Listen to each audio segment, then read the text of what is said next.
सातारा जिल्ह्यामध्ये गेल्या 4 दिवसापासून मुसळधार पाऊस कोसळतोय आणि या पावसामुळेच सातारा शहराला पाणी पुरवठा करणारं कास धरण आता मोठ्या प्रमाणात प्रवाहित होताना पाहायला मिळतंय।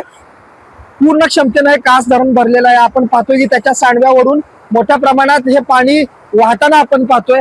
एकूणच या धरणाच्या भरण्यामुळे सातारा शहराची पिण्याच्या पाण्याची आणि इतर पाण्याची समस्या ही मिटल्याचं आपल्याला पाहायला मिळतंय। गेल्या 24 तासामध्ये मोठ्या प्रमाणात सातारा जिल्ह्यामध्ये पावसाचा कहर झालेला आहे आणि एकूणच या पावसामुळे घाटमाथ्यांवर सुद्धा काही ठिकाणी दरडी कोसळलेल्या आहेत। त्यामुळे प्रशासनानं या 24 तासामध्ये रेड अलर्ट दिलेला आहे आणि त्याच पद्धतीनं जे अशी ठिकाणं आहेत जिथं पर्यटक येत असतात या पर्यटकांना येण्यापासून मज्जाव केलेला आहे।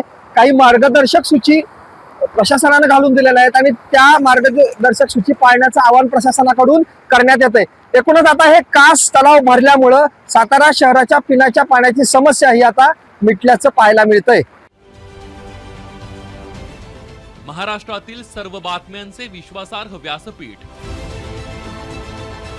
सकाळच्या सर्व सोशल मीडिया प्लॅटफॉर्मला लाईक, फॉलो आणि सबस्क्राईब करा। तसंच सर्व नोटिफिकेशनसाठी बेल आयकॉन प्रेस करायला विसरू नका।